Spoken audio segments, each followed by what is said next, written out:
Swayam Prabha. Digital India. Educated India.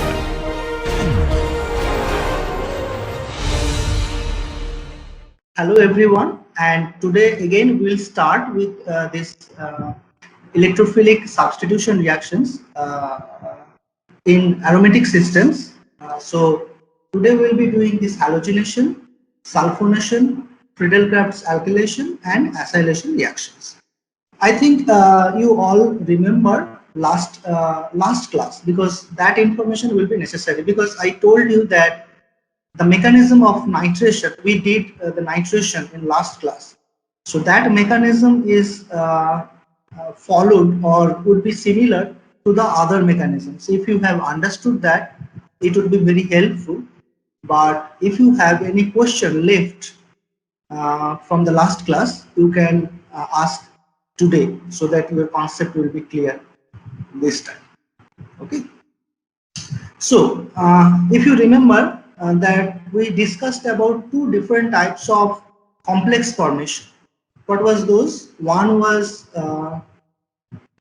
your sigma complex, another is your pi complex. So first comes the sigma complex and then comes the pi complex. Okay, I mean first the pi complexation forms, and then if you add some Lewis acid or some other agents, then it will convert into a sigma complex. But so our reaction purpose, the sigma complex is actually more important than the pi complex, because it is the sigma complex which forms the intermediate or the transition state through which the product formation takes place. Okay. So what was the transition or two steps involved in nitration? You remember?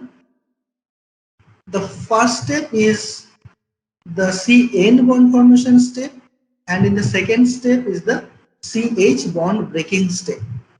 So the C-N bond formation step did occur in the rate determining step, and CH bond formation occurs in the rapid step, the fastest step, and that is why this reaction does not show any kinetic isotope effect. You remember, right? So let's start with the halogenation reaction. Okay, so what do we do in halogenation reaction is, again you take an aromatic compound and then an halogen. What is that halogen? Usually we can take bromine or iodine or even chlorine. So okay, some of you have, maybe all of you have done an experiment in the practical lab. When we give you, I mean when you are analyzing the solid or liquid sample, when I give you, let's say, phenol or aniline, and then you make it tribromo derivative, you remember? So what do? You take aniline and then you add bromine, and it immediately gives you tribromoaniline as a solid precipitate, white color precipitate. Correct. So what I want to tell here is, when the aromatic system is electronically rich, then you do not need any other agent like aluminum chloride or ferric chloride or something like that, but only the halogen itself can do the reaction. So what did I say? When you take electronically rich aromatic systems, then in presence of halogen, the reaction can occur on its own. But many of the aromatic systems are not very electronically rich. So for them, you need an catalyst. For example, a Lewis acid catalyst. Okay. So for example, when we take this benzene, and then if we take the halogen, the reaction doesn't go spontaneously. But so what they do, they form some sort of a pi complex because the charge separation here is not that much, it's not that great extent. So initially a pi complex formation happens. The moment you add aluminum chloride or ferric chloride, this bond, the charge separation becomes very high, and that is how it leads to the formation of a sigma complex. Okay, and this is an ion pair because here you get a positive charge and this is your counter anion. Now in the rapid step, the CH bond breaking happens and you get the halogen derivative. Okay, so this is the course of the reaction. Now again we can know very easily which one is the rate determining step. How? You remember, always we use the primary kinetic isotope effect. Okay. Now if CH bond breaking happens in the rate determining step, then if we use CD bond, it should show primary kinetic isotope effect.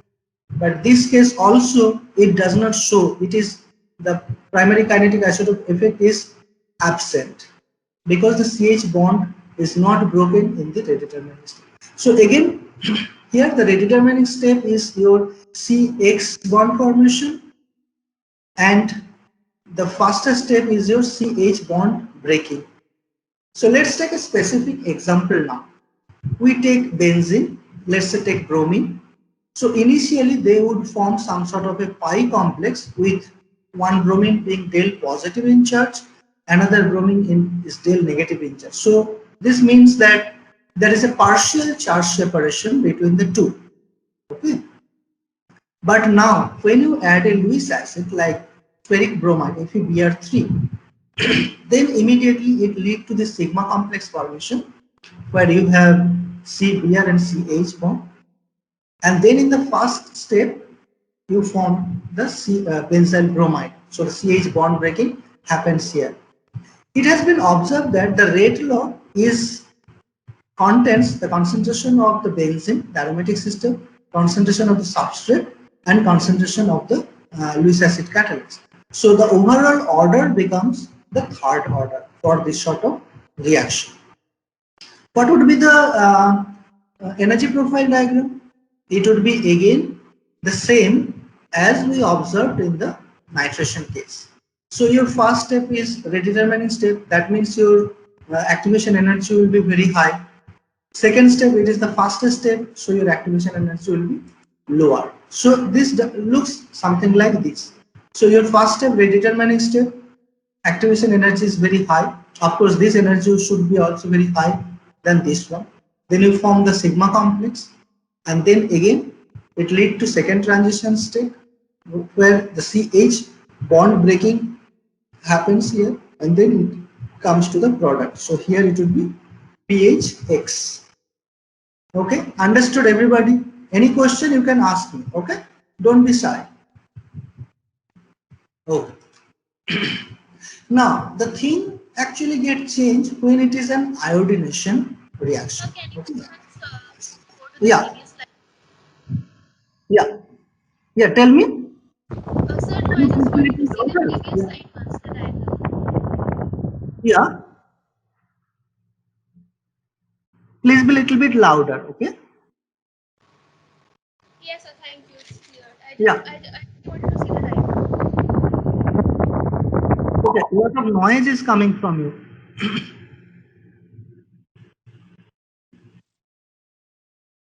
Sir, the doubt is cleared. Yeah. Doubt is clear. Okay. Okay. Okay.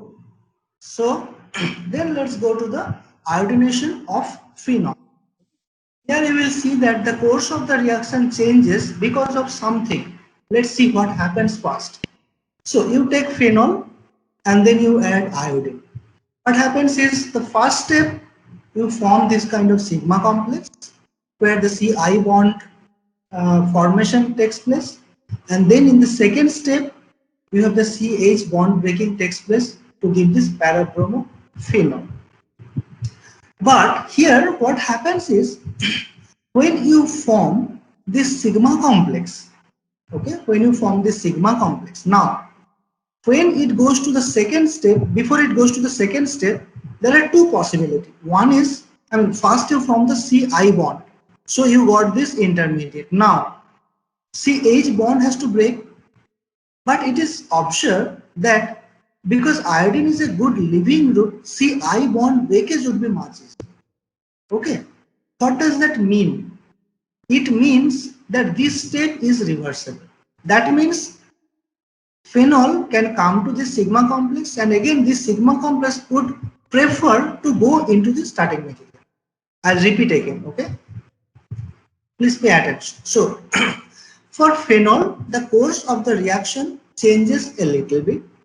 When we take phenol first and in presence of iodine, it forms a sigma complex, okay? Now, in this sigma complex, Ci bond has already formed. Now, one bond has to break, either the CH bond or Ci bond. Preferably, if the CH bond breaks, we get the product. But because iodine is a good leaving group, Ci bond breaking tendency is much higher than CH bond breaking. That essentially makes this reaction a reversible reaction. So that is why phenol forms this sigma complex. This sigma complex again would like to go back into the phenol state because Ci bond can easily break. So here that means K minus 1 is very much faster than K2. So K2 is slow step, that means this is your rate determining step. Now, if this iodine concentration, I minus concentration here or Hi, this concentration is very high here, then it would like to always go back to the left hand side. Okay, it would not give much of the product formation. But this reaction can be easily carried forward if we scavenge, if we quench, or if we trap this Hi species or this I minus species that is forming here. Okay, how to do that? We can either add a base, so that it will take up this proton and then this I negative would not like to come back here, or we can add an oxidizing agent. So oxidizing agent, what it will do? It will oxidize this I minus that is here back to the I plus, which is the electrophile acting here. Okay, so that your forward reaction will be much higher. Understood? So it is already mentioned here that your first reaction step is reversible, where loss of iodine is much easier than loss of proton. So your K minus 1 is greater than K2. Okay, that is why your equilibrium lies towards the left hand side, but this equilibrium can be pushed towards the right hand side if we use either a base or an oxidizing agent. Yeah, okay. Now here in the rate determining step, then your CH bond breaking happens. Okay, if the CH bond breaking happens in rate determining step, then you know already this reaction will show primary kinetic isotope effect, and that is what we observe for this reaction. Okay, so when you take 2,4,6 trideutereophenol, then in this case Kh by Kd is not equal to 1, but it becomes about 4 at 25 degrees Celsius. This indicates that the second step is your rate determining step. Now, if the second step is rate determining step, then what will be your energy profile diagram? In this case, second step activation energy will be much higher than the first step. This representation is a bit not correct. You need to correct this one. So here this total activation energy and this activation energy looks similar, but it should not be. This should be much smaller than this one. Okay, this should be smaller than this one. So correct this one. Okay, you understood everything, right? If you have doubt, again ask. Okay, so this is all about the halogenation reaction.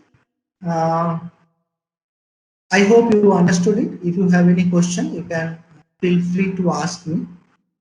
Now let's go to the electrophilic substitution by sulfonation. Okay.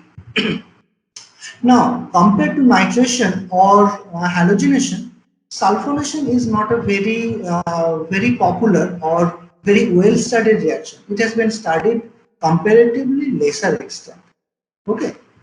So how do we do the sulfonation reaction? If we take only hot concentrated sulfuric acid, then the reaction is a bit slow. But if we do this reaction in oleum, okay, you know about oleum. So then the reaction is a bit faster. What did I say? I said The sulfonation reaction is very slow in concentrated sulfuric acid, but it is very fast in oleum. People generally ask this question. So this comes as a question in exam. Why the sulfonation reaction is faster for oleum rather than concentrated sulfuric acid? Okay. So the answer is that in oleum, it generates a very high concentration of sulfur trioxide, but that sulfur trioxide generation from concentrated H2SO4 is a bit slower and very lesser extent. That is why the reaction is a bit faster. So what is sulfur trioxide and what it has to do with sulfonation reaction? So as we have seen in other reactions, you need an electrophile.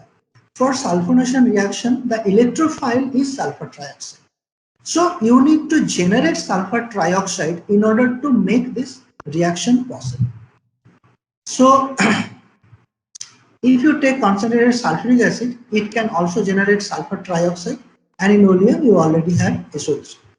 If you see the molecular structure of sulfur trioxide, here this oxygen has a negative charge and this sulfur has a positive charge, and because of this 3 negative charge, this sulfur has 3 positive charge. That is why this is highly electropositive because it is electron deficient. So this sulfur center acts as the electrophilic center, correct? So now again we take benzene to start with and take this sulfur trioxide. First it forms the sigma complex, and in the second step the CH bond breaking takes place. Okay, that is how and then it takes up this proton to form this sulfonic acid derivative. Okay, so this is the course of the reaction. In this case it is also quite similar as that of iodination of phenol. So in this case also this is sulfur trioxide bond breakage is a bit higher. So your K minus 1 is greater than K2. So this is your redetermining state. That means this reaction would also give you primary kinetic isotopy. Interestingly, this reaction is also reversible in nature. For example, if you take this sulfur trioxide and then if you heat it with steam, or let's say in presence of acid, dilute water, so dilute H3O plus, then you will get back this benzene. Okay. Now it has been observed, so mechanistic study has revealed that when this oleum is taken, this reaction, this protonation becomes faster than the CH bond breaking. So that is why the reaction becomes a bit efficient in case of oleum, but it is not that efficient in case of concentrated sulfuric acid. Okay. So as I said that this reaction would now show primary kinetic isotope effect, which indicates that the CH bond breaking takes place in the redetermining state. What would be the energy profile diagram? Here if you see this, of course the second step is your redetermining state, correct? That means this activation energy will be higher than this activation energy, correct? Now here you can see that this is actually depicted higher than this. This is a correct way to represent the energy profile diagram, not the previous one. Please remember. Okay, for this reaction I want to introduce one terminology. It is called microscopic reversibility. Sometimes it comes as a question, what is microscopic reversibility?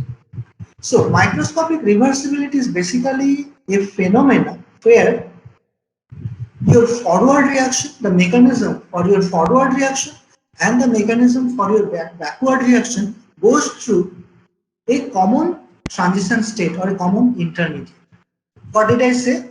Microscopic reversibility is a phenomenon where the mechanism or the intermediate for the forward reaction and the backward reaction goes through a common intermediate or a transition state.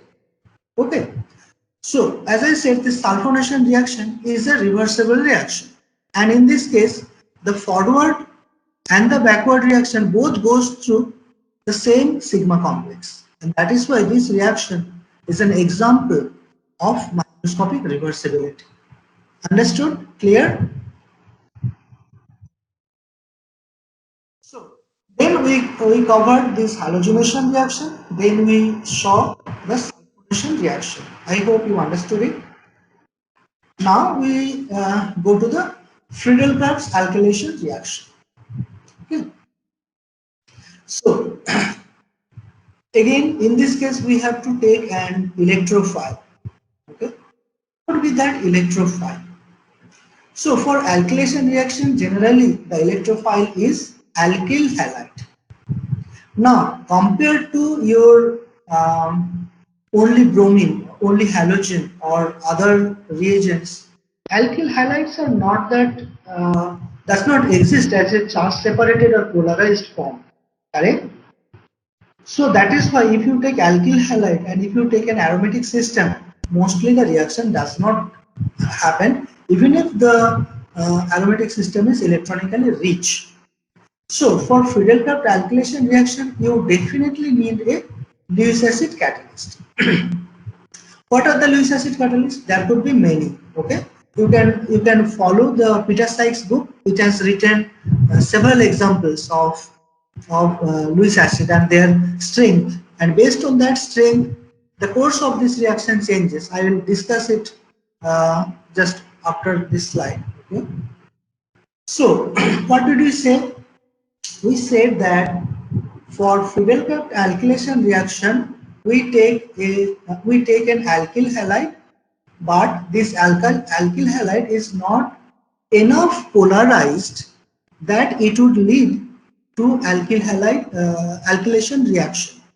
So because of that, you need an Lewis acid catalyst. You need a Lewis acid catalyst. Okay.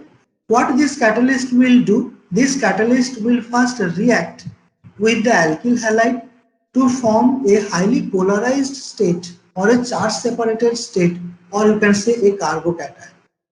Now this becomes your strong electrophile, effective electrophile, and then it goes reaction with the benzene to form the sigma complex, followed by your CH bond breaking to give your alkylation product. Now, if we study its mechanistic interpretation, then we'll see that this reaction does not show primary kinetic isotope effect. What does it mean? This means that your CH bond breaking does not happen in the redetermining state. So I think now that we have done many examples, you had this understanding very much how to know which one is the redetermining state using the primary kinetic isotope effect. Okay. So how did we do? Please pay attention one more time, and then your concept will be absolutely clear. What did we say? First we generate this carbocation, then we add this aromatic species. It forms the sigma complex. This sigma complex then lead to CH bond breaking to give this product. Now then you check primary kinetic isotope effect, and it has been observed that for this reaction there is no primary kinetic isotope effect. What does that mean? This means that your CH bond breaking does not happen in the redetermining step. So CH bond breaking happens in the first step. Correct? If this is first step, this is your redetermining step. So now you know the mechanistic interpretation, the mechanism. You can establish the mechanism. Correct? Now, if you have established the mechanism, you can easily draw the energy profile diagram. It is again very similar to your nitration or halogenation reaction, because this is your redetermining step. Activation energy will be very high. This is your first step, so activation energy will be very low. So you're okay. I have not shown it here, but you can easily draw it. Correct? Understood. But here, one very interesting aspect that I want to discuss. What is that aspect? It is depending on the strength of your Lewis acid or the reactivity of your alkyl halide, the course of this reaction changes. What did I say? I said that depending on the reactivity of the alkyl halide or the strength of your Lewis acid, the course of this reaction changes. Okay? How does it change? So you can take, instead of aluminum chloride, you can take ferric chloride also. And if you take RCl, if you take ferric chloride, this also forms del plus. The charge separation state will generate. It will again form the sigma complex. It will form again the alkylated derivative. So you can use ferric chloride also to generate this reaction. Now let's compare the strength between aluminum chloride and ferric chloride. There are many other, as I said, in Peter Sykes' book, there are many other Lewis acid catalyst examples are there. You can go through that. But in this class, let's say we compare aluminum chloride and ferric chloride, because these two are mostly used Lewis acid catalysts. Okay. So compared to aluminum chloride and ferric chloride, aluminum chloride is actually much stronger Lewis acid than ferric chloride. What did I say? Aluminum chloride is stronger Lewis acid than ferric chloride. What does that mean? What it has to do with this reaction? It has many things to do. Okay. So that means if we employ aluminum chloride, if we add aluminum chloride, the charge separation will be efficient. That means the cation generation will be much higher. Okay. But if we use ferric chloride, the charge separation is much lower. So it may not form a full cation, but let's say just a charge separated del positive charge for this reaction. Okay. Let's see one example and then this concept will be very much clear to you. Okay. So the question, let's discuss it in terms of a question answer manner. Okay. The question is, when benzene is treated with Me3C CH2Cl in presence of anhydrous aluminum chloride, generally a rearranged product is formed. With aluminum chloride, a rearranged product is formed. But when we use ferric chloride, unrearranged product formed. Okay. So for aluminum chloride, rearrangement happens. For ferric chloride, rearrangement does not happen. Why is that so? This is because aluminum chloride is a stronger Lewis acid. Okay. Because aluminum chloride is a stronger Lewis acid, so the electrophilic complex, the complex that forms between aluminum chloride and this alkyl halide, is polarized enough, is a very high charge separation. Okay, so this basically generates a cation and this generates AlCl4 minus anion. And because it forms a standalone cation, a rearrangement happens to generate a more stable carbocation. You have already seen this kind of example, right? Like 1,2 alkyl shift or 1,2 methyl shift, this kind of things happen. So you generate a positive charge here. So this is a primary carbocation. Okay, so that is why 1 methyl shift from here. So to generate a secondary carbocation, and when it generates the secondary carbocation, it becomes more stabilized. So this reaction gets enough time for this rearrangement to happen because it forms a cationic charge. Okay. But if we take ferric chloride, then this charge separation is not enough. So it doesn't lead to the rearrangement and it leads to the reaction as such. So if you take aluminum chloride, a methyl shift happens to form a secondary carbocation and then this reaction happens. And when you add ferric chloride, it does not generate enough charge separated state that the rearrangement could happen. So here rearrangement does not happen. Clear? Absolutely clear? Okay. It has been also observed that if you take aluminum chloride, it not only rearranges the reaction, the starting material, but it also rearranges the product. For example, if you take this kind of product and add aluminum chloride, you will see that the rearrangement also has happened here. So that means it somehow form the charge separated state to make the positive charge here. A methyl shift happens, positive charge comes to here, and then you form this kind of product. Okay. Okay, good. So this indicates that there is a alkylation, dealkylation steps are perhaps involved. Okay. So let's come to the dealkylation step now. Okay. So this is also very interesting. Okay. This is very interesting step to discuss. I will give you one example and then you will understand why this is interesting. So for example, when you start with ethyl benzene in presence of HF and BF3. BF3 is again a Lewis acid, as you know. You will see that there are three products formed. Only benzene, that is 45%, metadiethyl benzene, that is also 45%, and unreacted ethyl benzene, that is in 10%. Okay.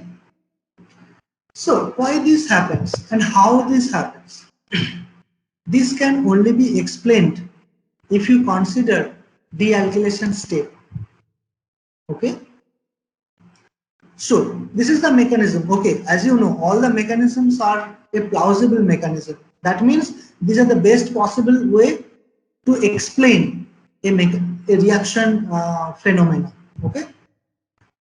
So in this mechanism, what we can do is, so this aromatic system takes up a proton from this HF to form this positive charge. And then this ethyl elimination happens and then you can form a benzene. This is your first mechanism to form this 45% of only benzene, the dealkylated derivative. When it does this dealkylation, this ethyl now forms ethyl fluoride.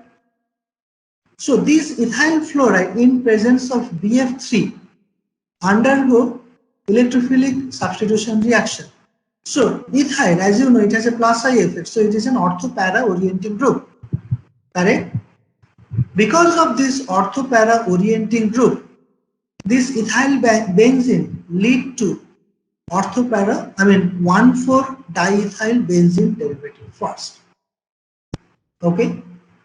Now again, in presence of HF and BF3, it again generates a positive charge here, followed by this ethyl migration that happens from here to here, 1,2-ethyl shift. This leads to your metadiethyl intermediate, and then after proton elimination from here, you get this metadiethyl derivative, this one. Okay. So now this is the mechanism. How do you generate benzene? How do you generate metadiethyl benzene? And this is your unreacted product. Then the question comes, why this product does not stay in the 1,4 stage? Why it is not giving the para-diethyl benzene? Why it has to come to the meta derivative? Very interesting question, right? This also comes in the exam, so pay attention. Okay. The question is, in the dealkylation step of ethyl benzene, you generate three component. One is benzene, one is metadiethyl benzene. But why it forms meta, not a para? What is the mechanistic interpretation? So now you know the answer. First you will show the mechanism of the formation of benzene. Then you show the mechanism of formation of 1,4-diethyl benzene. Then you do the mechanism to form 1,3-diethyl benzene. And then comes the answer why it forms meta and not stay in the para position. Okay. So then it comes the stability of the meta isomer over para isomer. If you take this meta isomer, if it catches a proton, it forms a positive charge here, and it will have a three different canonical structures, resonating structures. So the positive charge, this double bond moves here, positive charge comes here, this comes, positive charge comes. So in these two structures, this positive charge is being stabilized by the plus I effect of the ethyl. So here you have two stable form and one moderately not non-stable. Okay, but if you take the para isomer, if it takes the proton, then you get a positive charge here. This shifts, you take a positive charge here, and this shifts, you take a positive charge here. So in this case, you have only one stable form. In this case, you have two stable form. That is why this meta derivative, this para derivative in presence of HFBF3 would like to come into the meta isomer. Okay, it's very interesting, right? Okay. So one general question that comes that why nitrobenzene is usually used as a specific solvent for Friedel-Crafts alkylation reaction. Why nitrobenzene? Why not other? So the answer is nitrobenzene. In nitrobenzene, the nitro group is very much electron withdrawing. Because it withdraws electron, the electron density in that aromatic system is very less. So it does not lead to the reaction. It does not lead to electrophilic reaction. Okay. So the alkylation reaction takes place in the benzene ring and not in the nitrobenzene ring, because nitrobenzene is an electron deficient species. And the second reason is that AlCl3 is very much soluble, highly soluble in nitrobenzene to form a homogeneous solution for the favorable reaction. Clear? Okay. So far, any question or no question? Understood everything, right? Also, one thing, if I am going too fast or going too slow, you can let me know. Okay, I will adjust my speed according to your suitable needs. Okay, and also if you do not understand, as I said again and again, you can feel free to ask. Okay. Okay, so the last example for today that we will do, and that is the Friedel-Crafts acylation reaction. Okay. So in Friedel-Crafts acylation reaction, it is very much similar with your alkylation reaction, but instead of alkyl halide, we take acyl halide in this case. Okay. So you take acyl halide, RCOCl, and then you take a Lewis acid catalyst. In presence of Lewis acid catalyst, it forms this acylium ion, and this is your active species for the acylation reaction. Okay. Now, if you take this acylium ion and if you take, let's say, benzene, first again it forms the sigma complex. Okay, where you have this new CC bond formation takes place, and then in the second step it leads to the CH bond breaking and it gives this acyl derivative. Again, how do you know? So you understood this two step. First step is your acyl CC bond formation, the acyl addition here, and second step is your CH bond breaking. Correct? How do you know the mechanistic interpretation? First, you see the kinetic isotope effect. In this case, there is no kinetic isotope effect. That means CH bond breaking does not happen in the redetermining step. That means CH bond breaking happens in the first step. So your second step is the first step, and the first step is your redetermining step. Okay. Very interestingly, which you have not observed in other cases, but it is observed in this case. Okay. Very interestingly, this acyl derivative that it generates would again like to coordinate or would like to form a complex with this Lewis acid. Okay, the acyl halide, and because of that, you need two molecule or 2 mole of Lewis acid for 1 mole of alkyl halide. Otherwise, the reaction will not be complete, because 1 mole is required to form this LCl4 minus, and a second mole is required for your complexation. Okay, that is why usually this question comes: why more than 1 equivalent of Lewis acid catalyst is needed for acylation reaction?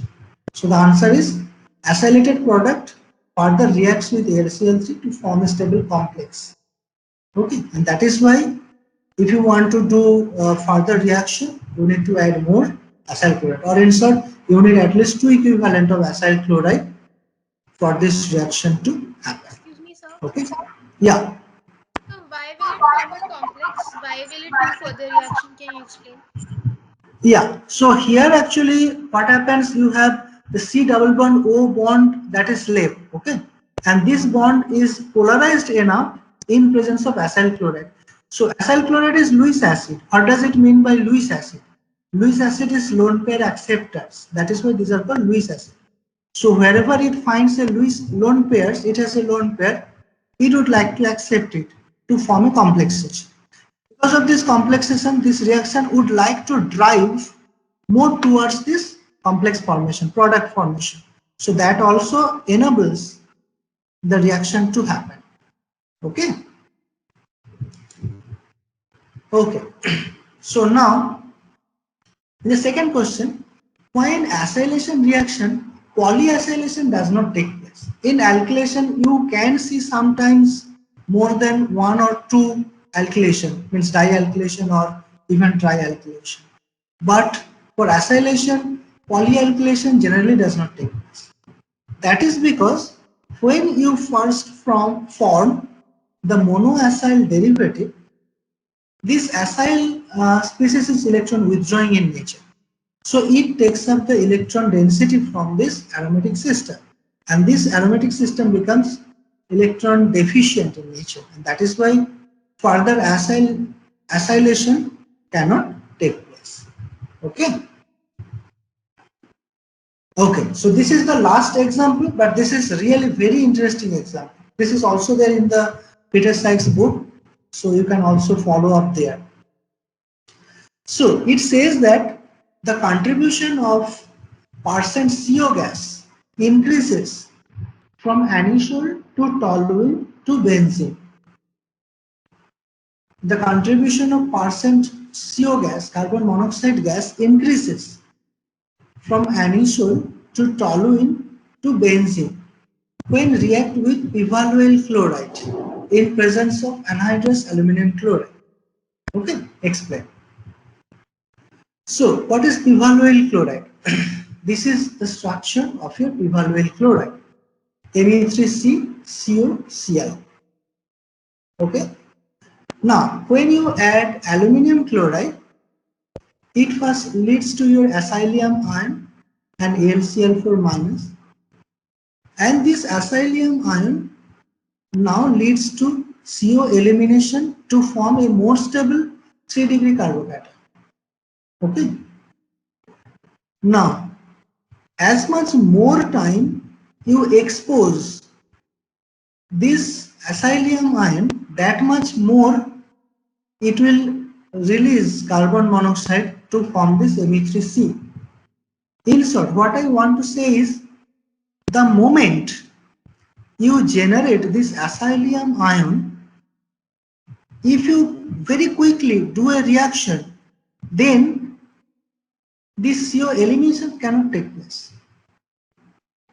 So in short, if the reaction is very fast, your carbon monoxide elimination is very less. If your reaction is very slow, then this ion will get enough time that it will release all the carbon monoxide gas to form this kind of transitions, this kind of intermediate. Did you get it? This is a very crucial and very important example for examination. So please pay attention. What did I say? You first take bivalveoyl chloride, Me3CCOCl, and you take aluminum chloride. it forms this acylium ion. Now this acylium ion, if you do another reaction very quickly, then it cannot release carbon monoxide much. So you get an acyl derivative. But if the reaction is very slow, then this species will get enough time that it will release all the carbon monoxide and it will generate more stable 3-degree carbocation. So in this case, if the reaction is slow, you will get an alkyl derivative, not an acyl derivative. So if the reaction is fast, you get more acyl product. If the reaction is slow, you get more alkyl product. Clear? Okay. Now, so it says that percent contribution of carbon monoxide gas increases from anisole to toluene to benzene. So anisole, toluene, benzene. Which one is more reactive here? The one is more reactive which has more electron density in the aromatic system, or which is most electronically rich. So anisole, it has a plus R and plus R effect, minus I effect. So because of its plus R effect, it gives lot of electron to the ring. So this is your most reactive one. CH3 has only plus I effect, but benzene do not have any effect. So here this is your most reactive, this is your moderate, and this is your less. So that means for anisole, it will react faster with your acylium ion. So then for anisole, the percentage of your acyl derivative will be very high. So your carbon monoxide release will be very less. But if you take benzene here, the reaction will be very slow with acylium ion. So it will release a lot of carbon monoxide. So it will give more amount of alkyl derivative and less amount of acyl derivative. Got it? Clear or not? So this is what has been written here. The reactivity of phenyl ring decreases from left hand side to right hand side, from anisole to toluene, to benzene. Okay. So the reactivity decreases from left hand side to right hand side. Therefore, the contribution of carbon monoxide gas increases from left hand side to right hand side. Understood? It's clear? Thus, the contribution of alkylated product increases from left hand side to right hand side. So the alkylated product will increase from anisole to benzene. And consequently, the contribution of acylated product will decrease. So the acylated product will be more for anisole, the alkylated product will be more for benzene. Okay? Okay, I hope you understood all of it. If you have not, you definitely get back to me again. Not a problem. Anytime you have any issue, you can definitely get back, and I will again put an effort to explain to you